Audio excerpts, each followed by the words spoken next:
Hi everyone, welcome back to N Creations. నేను ఈ వీడియోలో కొబ్బరి పాలతో కొబ్బరి అన్నం ఎలా తయారు చేసుకోవాలో పర్ఫెక్ట్ కొలతలతో చూపించబోతున్నాను. సో ఈ వీడియో చివరి వరకు స్కిప్ చేయకుండా చూడండి. నేను కొబ్బరి పాల అన్నానికి బాస్మతి రైస్ తీసుకున్నాను. అన్నం వండే ముందు ఒక అరగంట ముందు బాస్మతి రైస్ని కడిగి నానబెట్టుకోవాలి. కొబ్బరి పాలు, మీలో ఎవరికైనా కొబ్బరి పాలు ఎలా తీసుకోవాలో తెలియకపోతే డిస్క్రిప్షన్లో లింక్ పెట్టాను, చూడండి, చాలా క్లియర్గా ఉంటుంది. నేను ముందుగా కడిగి నానబెట్టుకున్న 2 గ్లాసుల బియ్యం, 4 గ్లాసుల కొబ్బరి పాలు, పుదీనా కొద్దిగా, కొత్తిమీర కొంచెం, మంచు నూనె 3 టేబుల్ స్పూన్స్, పసుపు చిటికెడు, ఉప్పు రుచికి తగినంత, ఒక ఉల్లిపాయ 2 పచ్చిమిర్చి సన్నగా తరిగించి పెట్టుకోవాలి, 1 టేబుల్ స్పూన్ అల్లం వెల్లుల్లి పేస్ట్, నెయ్యి 2 టేబుల్ స్పూన్, 2 రెబ్బల కరివేపాకు, చెక్క లవంగాలు మరియు బిర్యానీ దినుసులు కొద్దిగా, జీడిపప్పు కొద్దిగా, 5 యాలకులు. వంట తయారు చేసుకునే ముందు ఇంగ్రీడియంట్స్ అన్నీ రెడీ చేసి పెట్టుకోవాలి. ఇలా రెడీ చేసి పెట్టుకుంటే మనం వండుకునేటప్పుడు పర్ఫెక్ట్గా వస్తుంది. ముందుగా స్టవ్ వెలిగించుకోవాలి. స్టవ్ వెలిగించుకున్న తర్వాత ప్యాన్ పెట్టుకోవాలి. ప్యాన్ హీట్ అయిన తర్వాత 3 టేబుల్ స్పూన్ ఆయిల్ వేసుకోవాలి. ఆయిల్ వేసుకున్న తర్వాత 1 స్పూన్ నెయ్యి వేసుకోవాలి. సో ఇలా నెయ్యి ముందుగా వేసుకోవడం ద్వారా నెయ్యి ఫ్లేవర్ అనేది రైస్ మొత్తానికి స్ప్రెడ్ అవుతుంది. అప్పుడు రైస్ చాలా టేస్ట్గా ఉంటుంది. సో 2 హీట్ అయిన తర్వాత మనం ముందుగా తీసి పెట్టుకున్న బిర్యానీ దినుసులు వేసుకోవాలి. 1 మినిట్ వాటిని కలుపుకుంటూ ఉండాలి. కొద్దిగా వేగిన తర్వాత మనం కట్ చేసి పెట్టుకున్న ఉల్లిపాయ పచ్చిమిరపకాయ ముక్కలు కలుపుకొని ఒకసారి కలుపుకోవాలి. ఈ విధంగా కలుపుకోవాలి. పొయ్యిని ఎప్పుడు కూడా సిమ్లోనే ఉండించాలి. అవి మాడిపోతే టేస్ట్ చేంజ్ అయిపోతుంది. సో మాడకుండా జాగ్రత్తగా వేపుకోవాలి.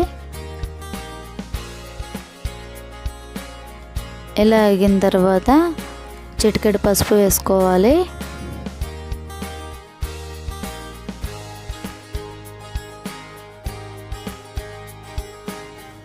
పసుపు వేసుకున్న తర్వాత ఆయిల్లో పసుపుని మగ్గనివ్వాలి.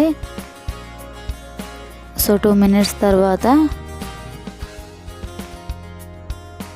మనం తీసి పెట్టుకున్న 1 టేబుల్ స్పూన్ అల్లం వెల్లుల్లి పేస్ట్ వేసుకోవాలి. అల్లం వెల్లుల్లి పేస్ట్ వేసిన తర్వాత ఇలా స్ప్రెడ్ చేసుకోవాలి. సో ఆయిల్ మొత్తంలో అల్లం వెల్లుల్లి పేస్ట్ని కలుపుకోవాలి.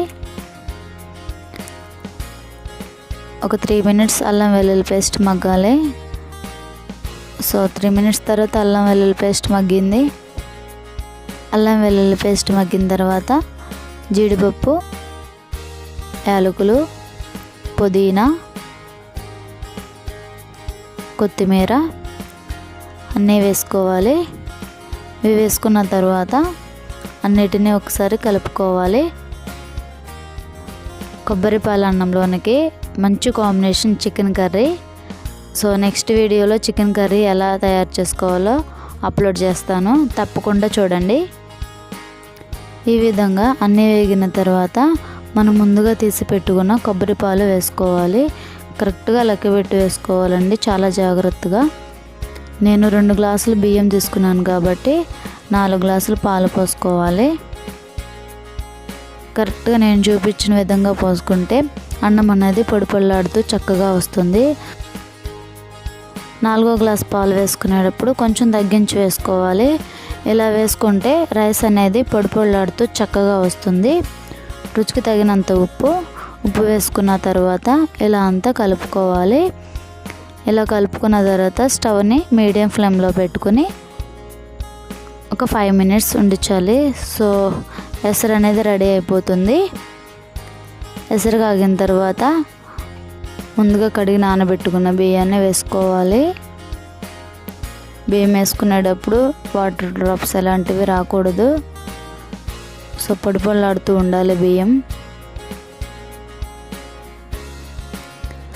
మనం తీసుకున్న రైస్ మొత్తాన్ని మనం తీసుకున్న ఎసట్లో వేసుకోవాలి. రైస్ వేసుకున్న వెంటనే రైస్ మొత్తాన్ని ఇలా కలుపుకోవాలి. వెంటనే కలుపుకోవాలండి, మళ్ళీ మధ్యలో కలుపుకోవడానికి కుదరదు. ఇలా కలుపుకోవడం ద్వారా మనం తీసుకున్న ఇంగ్రీడియంట్స్ అన్నీ రైస్ మొత్తానికి స్ప్రెడ్ అవుతాయి. సో లిడ్ క్లోజ్ చేసుకోవాలి. 5 మినిట్స్ తర్వాత లిడ్ ఓపెన్ చేసుకోవాలి. సో ఆల్మోస్ట్ రైస్ అనేది ప్రిపేర్ అయిపోయింది. సో ఇప్పుడు స్టవ్ ఆఫ్ చేసుకోవాలి.